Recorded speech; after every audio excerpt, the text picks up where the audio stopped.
Good morning. I'm Lee Anderson, a member of the parish committee here at First Parish in Wayland. We're glad you're here in person. We're a small but mighty group today, I can tell, or here in our beautiful sanctuary or online on Zoom.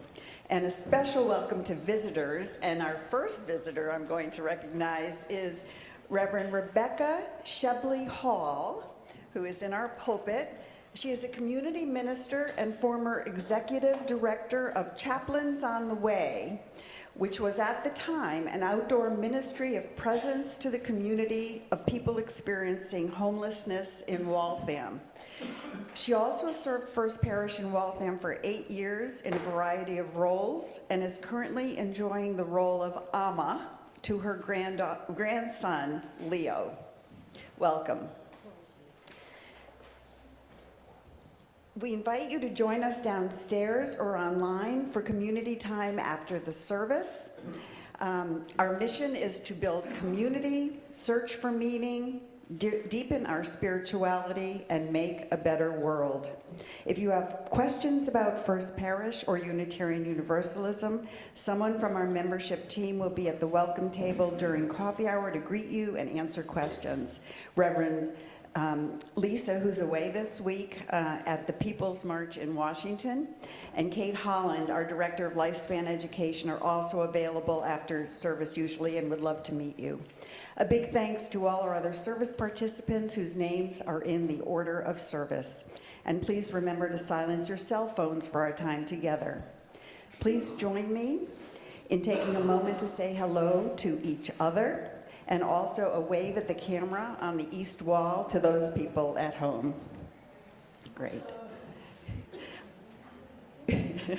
Our heartfelt welcome to all. Let us now turn our hearts and minds to worship. And I'd like to welcome the Sambuco family to come up and light the chalice.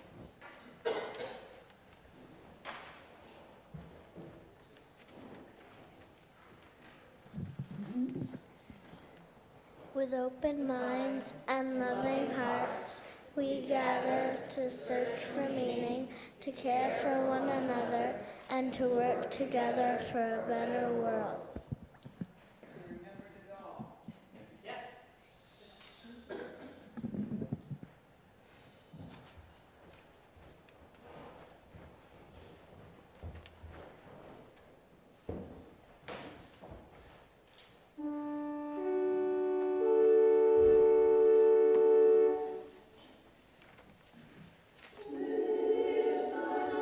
Soul.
Such beautiful voices.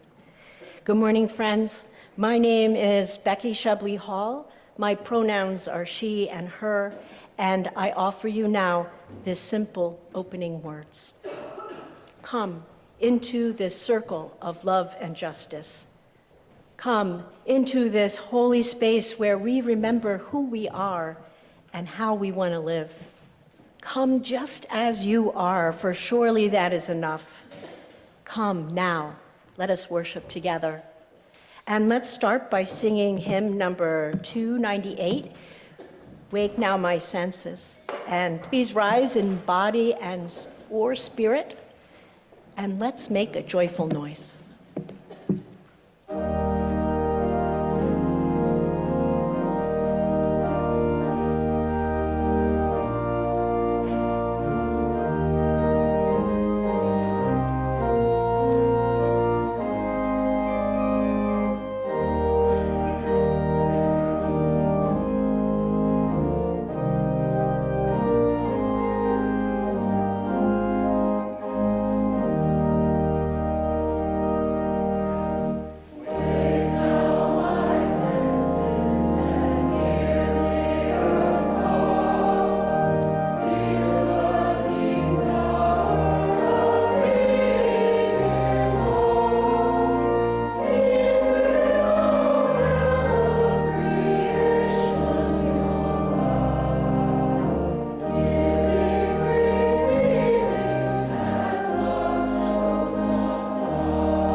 Did I hit the road? No, there I am. Good morning. My name is Kate Holland. I'm the Director of Lifespan Education here at First Parish, and my pronouns are she and her. And I have one of my favorite stories to share with you this morning. So has anyone ever read Leo Leone? What? Leo Leone, the author? Yeah. Oh, did I not? Did I say? Okay. Anyway, I have a story by him this morning. It's called Swimming, and you may have heard it before. So in the deep, wide ocean, there lived a lovely little school of fish, and they were all beautiful little red fish, except one of them, who is black as a mussel shell. His name was Swimmy, and he loved to swim faster and harder than all of the other fish in the school of fish. One very bad day, a tuna came along. And the tuna came, and he was very hungry, and he ate all of the little fish except for Swimmy. Because remember, he could swim faster than all the other fish. So Swimmy was very sad and very alone. And so he knew he couldn't stay where he was, so he decided he was gonna swim and he would explore the big ocean. While Swimmy was looking through the ocean, he saw beautiful jellyfish whose arms swayed with the waves.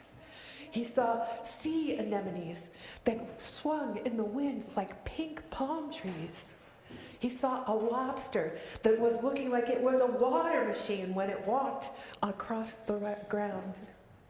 And he saw beautiful lacy forests of seaweed.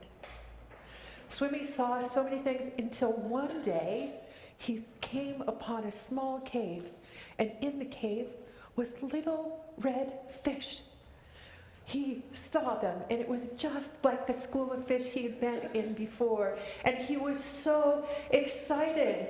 And he said to them, "Come, let's go swim and play. And there are so many beautiful things for us to discover."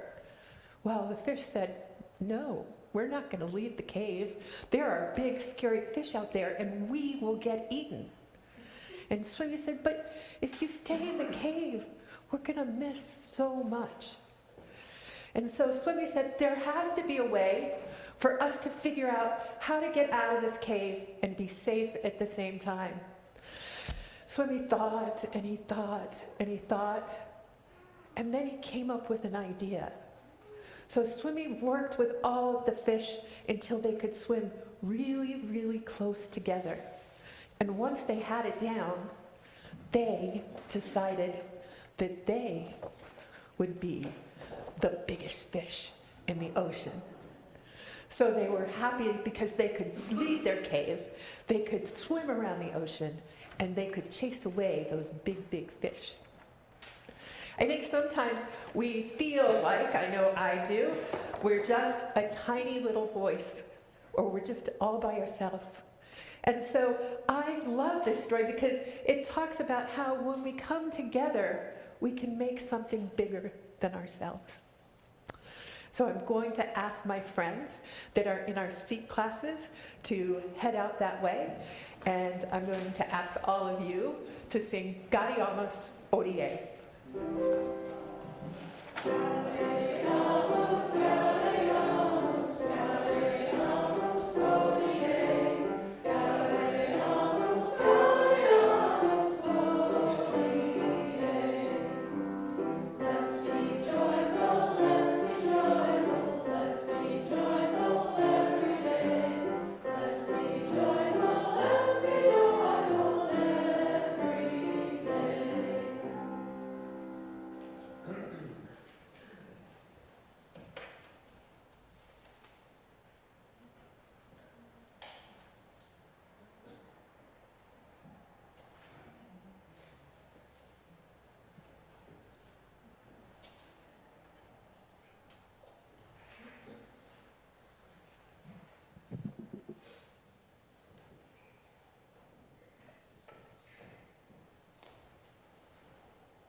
It's time for our offering.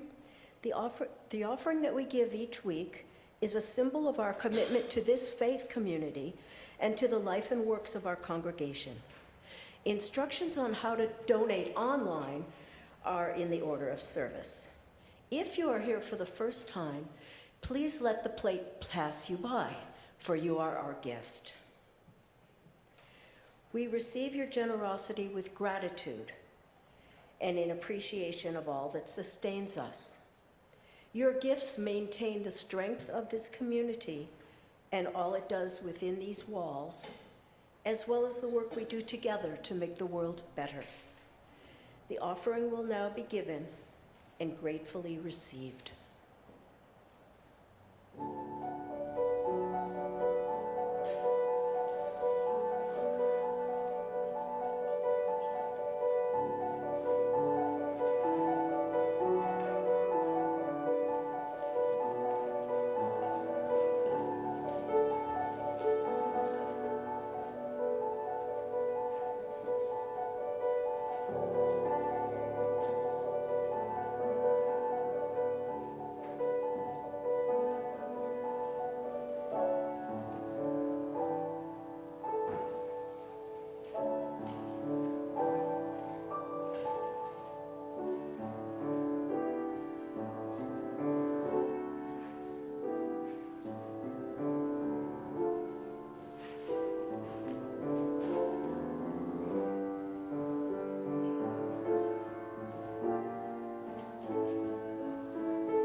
Good morning, I'm Debbie Levens, one of the lay ministers for this congregation. This is the time in our service that we set aside to acknowledge the joys and sorrows that we all hold. In both our sharing and our witness, we affirm our covenant to care for one another.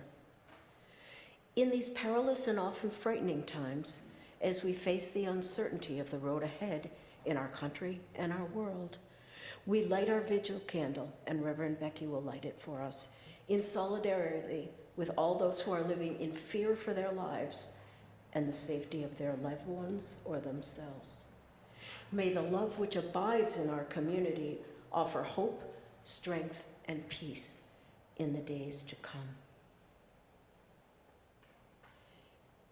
And if you have so Reverend Becky, please light a final candle for those joys and sorrows not spoken. May we hold in our hearts those who have spoken, anyone they have named, and those we hold in silence. May it be so.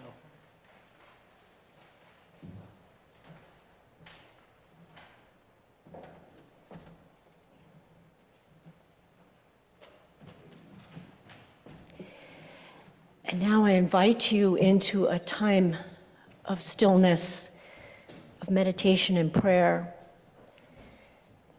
I invite you to maybe take a deep breath. Feel yourself centered in your chair.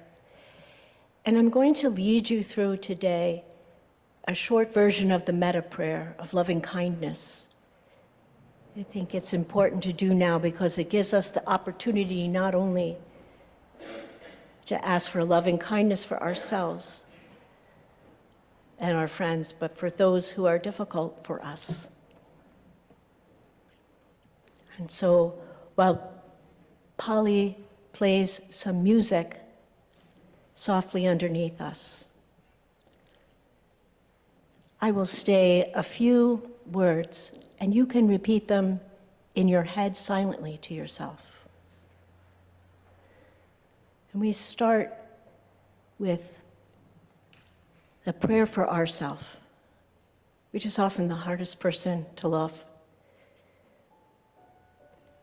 but the most unique person, ourselves.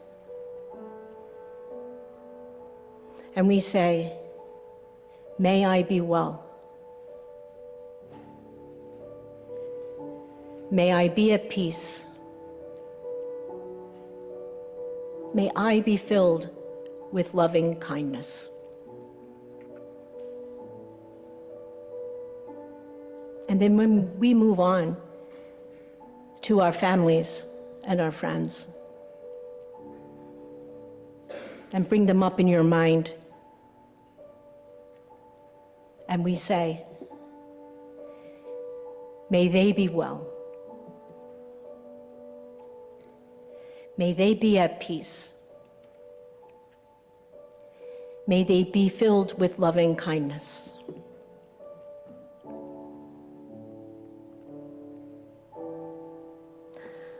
Now we move on to people we don't know that well.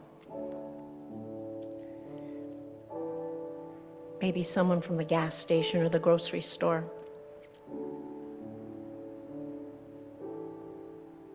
Maybe somebody in our community or at church. And we say, may they be well. May they be at peace. May they be filled with loving kindness.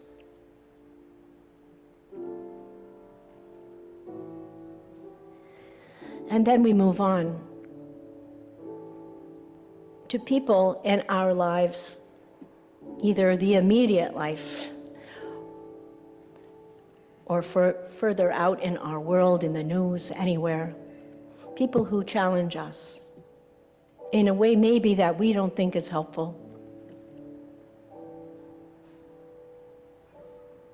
And we pray for them as well. We say, may they be well. May they be at peace. May they be filled with loving kindness. And finally, we expand ourselves and our views and our thoughts, and we think of all beings in the world.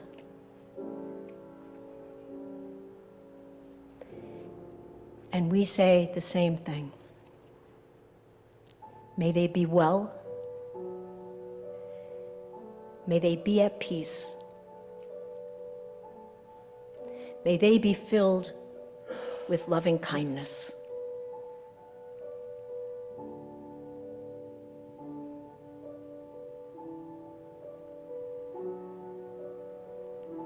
And there we have done that. We have sent our love into the world. And may it be accepted. May that be so.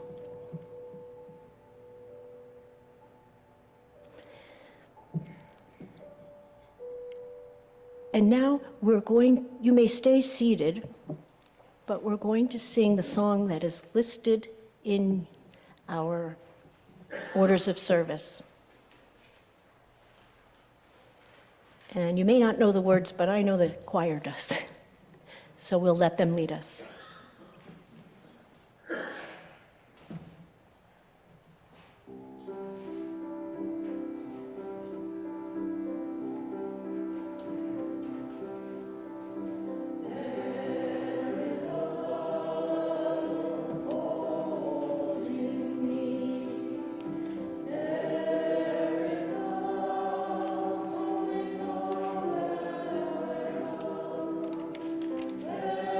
There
Okay, now that we're all filled up with this sweet love, we're going to do a responsive reading that's in your order of service, on the other side of a piece of paper you have.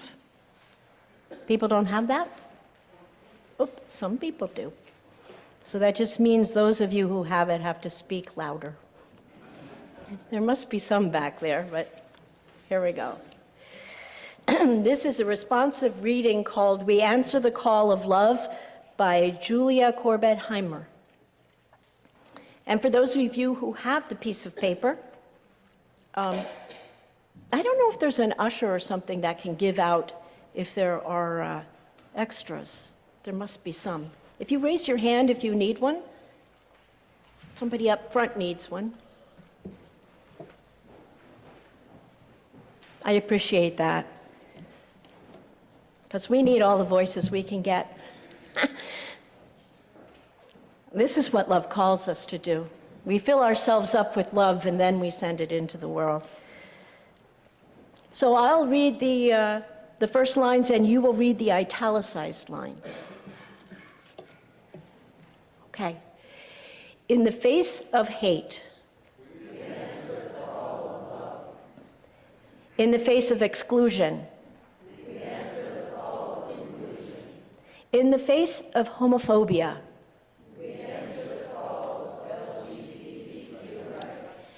in the face of racism,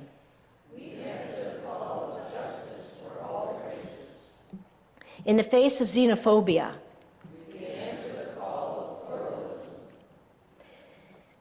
in the face of misogyny, in the face of demagoguery, in the face of religious intolerance,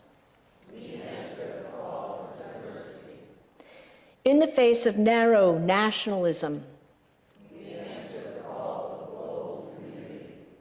in the face of bigotry,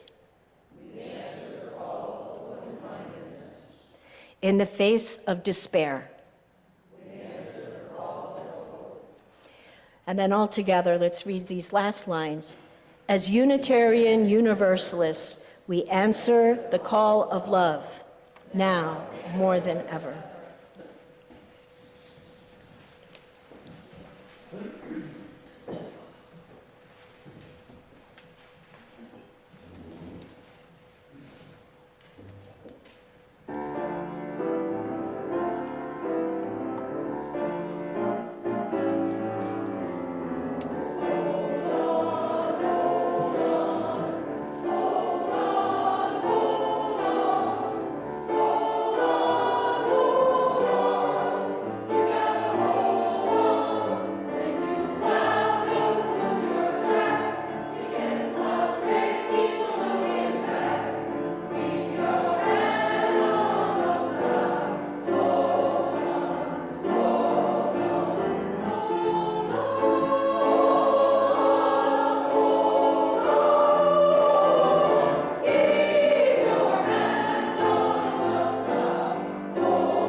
a perfect song.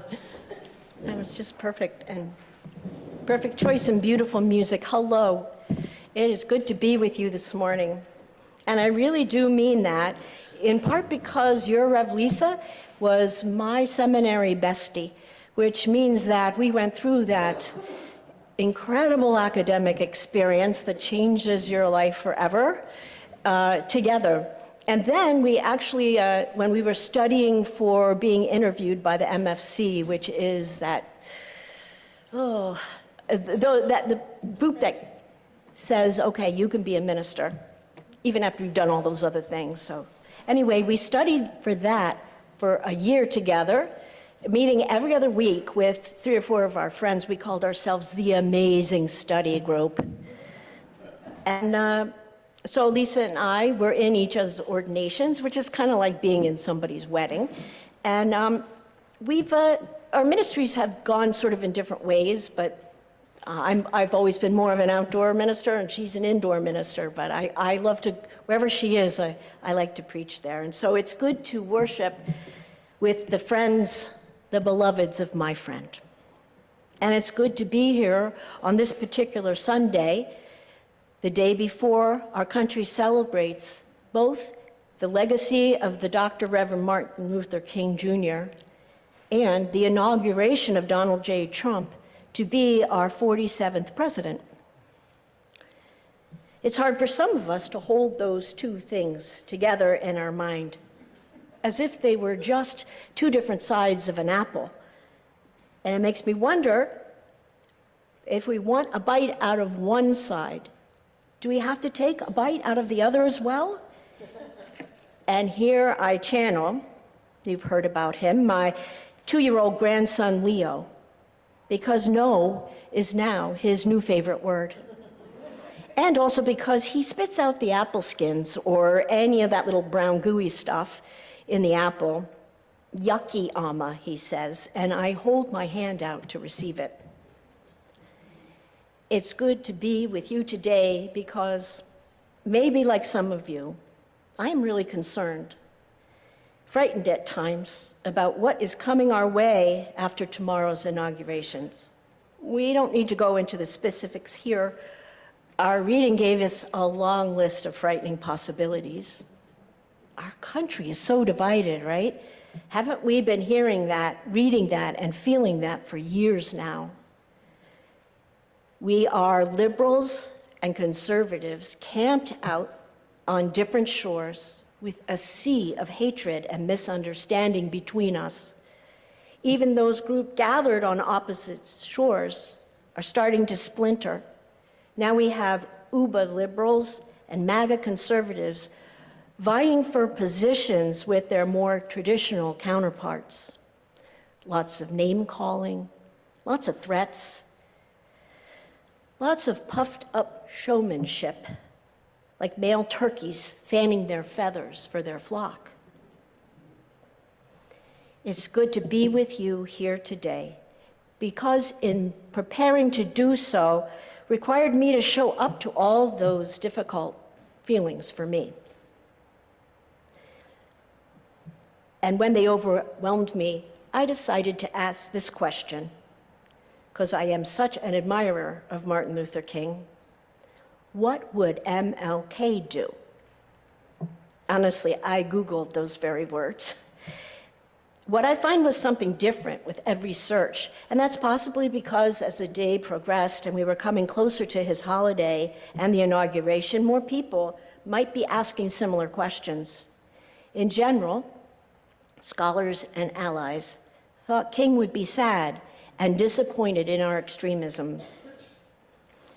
In an interview with Ford's magazine last year, 93-year-old Clarence Jones, once King's speechwriter and close advisor, said that his friend would be angry at those chipping away at things like affirmative action, DEI initiatives, and the Voters' Right Act. But he also thinks that King would be frustrated and saddened by anti-racist activists who claim that we are all racist by nature. That goes against everything Martin and I worked for, the optimism we had. It would mean that white people cannot change. With great respect, I think differently about anti-racism. I think we can just acknowledge that growing up in our society, as it is now, certainly as it was, can cause any white person to have racist thoughts, intentionally or otherwise. But that doesn't diminish my optimism for growth and change. If we white folks claim that reality with determination and without shame, we're in a better position to look out for ways to change ourselves and the institution which perpetuates our privilege. It's hard, and it's only going to get harder to talk about systemic racism in most circles. But I doubt it was even a concept for the average white person in the 1950s and 60s. Thinking optimistically, there's a change. Dr. King might have felt sad, frustrated, and angry if he were alive today.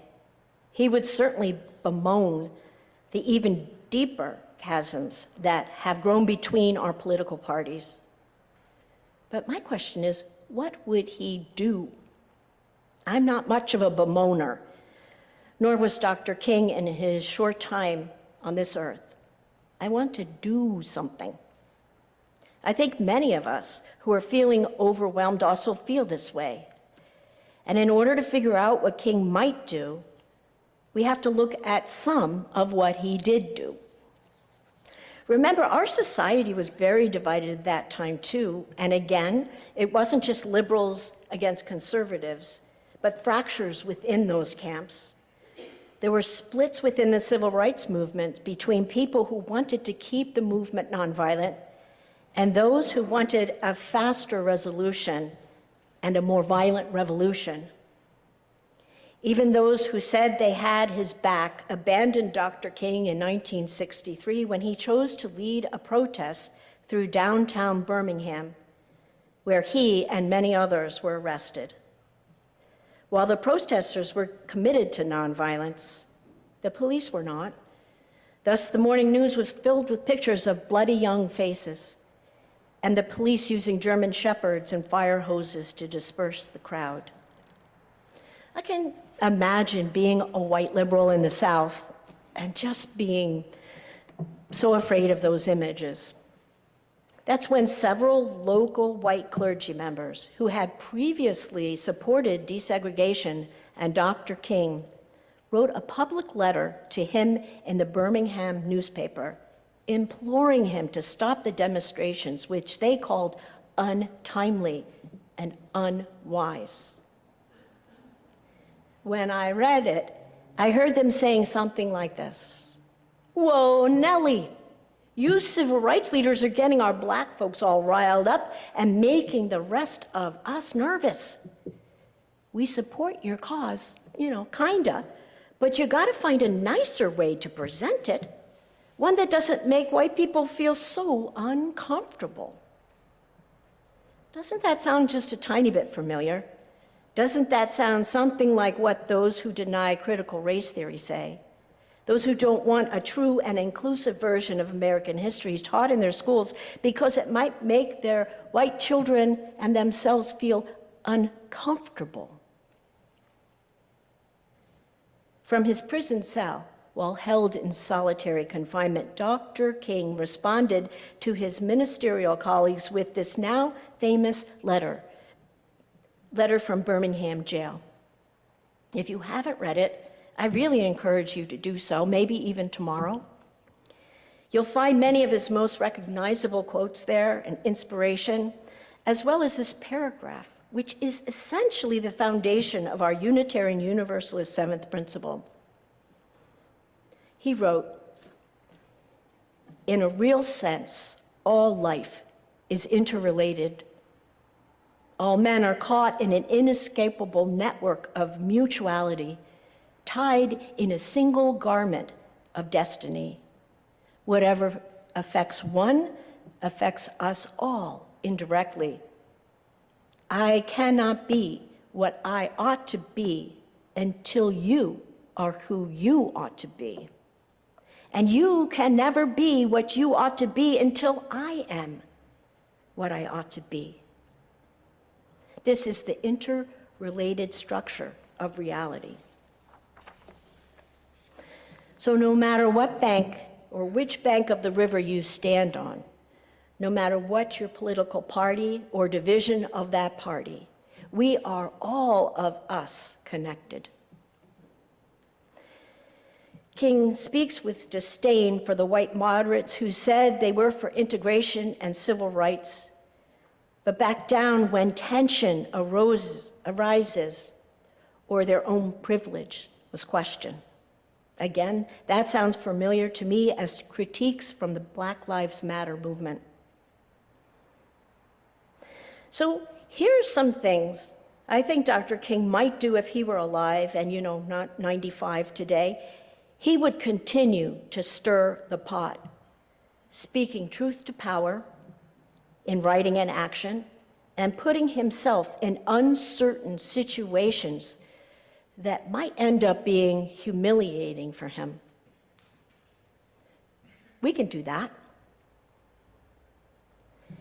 As you know, Reverend King was a very religious man who felt called by God to do the work he did. He prayed by himself and in community to understand and to live out that call. He used his faith as fuel and stability. We can do that. We just did that with our meta prayer. Or look today at the reading, which can be considered a form of prayer in our liberal religious tradition. In the face of hate, we answer the call of love. In the face of narrow nationalism, we answer the call of global community. At face value, these are statements of our faith, maybe even commandments. They are drawn from our principles and values, and they mean that we cannot be silent bystanders. This is what's expected of us as Unitarian Universalists. Ours is a living tradition, which means it grows and expands as our human experience and understanding does. It also means we are meant to live it every day. Ours is not a Sunday-only religion, which sounds kind of harsh for folks who might just come to church for a little intellectual stimulation, some socializing, and maybe a few good cookies at coffee hour. But I'm telling you, being a Unitarian Universalist is not for wimps. I still think we make it harder on ourselves when we set ourselves up to live by those standards without admitting that it's too hard a task for anyone to do alone, without admitting our own fallibility, without asking for help. I thought about that a lot this week as I looked at pictures of Dr. King and other dignified leaders of the civil rights movement. And I saw them down on bended knee before crossing the bridge to Selma. Most of us gave up our kneeling days, our genuflexing, the Nicene Creed when we became UUs. Some of us never even experienced those rituals. But that doesn't mean that UUs don't pray. Look again at our reading and imagine a time when you were completely exhausted or overwhelmed, maybe even frightened with the work of the world that you are called to do. Can you also imagine adding a "let us" or "may we" to those sentences? In the face of bigotry, may we answer the call of open-mindedness. In the face of religious intolerance, let us answer the call of diversity. And here's one more thing about prayer and answering a call that my own minister taught me when I was a UU newbie about 20 years ago. He said, ask yourself who or what is calling you.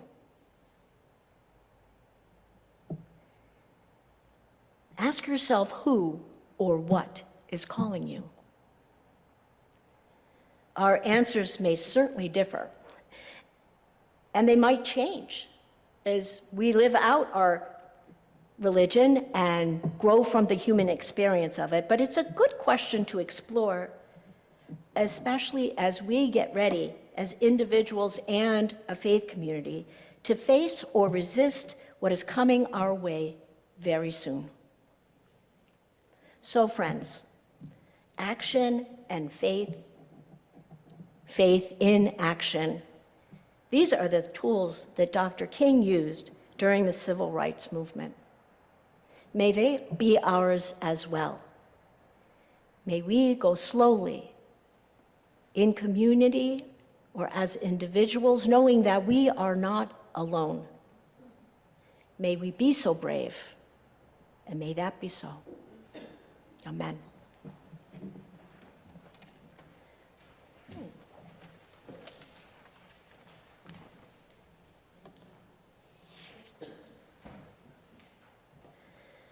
I love being here today also because I got to pick the hymns. And now we're going to sing hymn 1020 in this book, the newer one called Woo Ya Ya. And we're going to say out loud, we're not sure where we're going. We're not sure how this is going to work out, but we're going. We're going.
Friends, this is the world.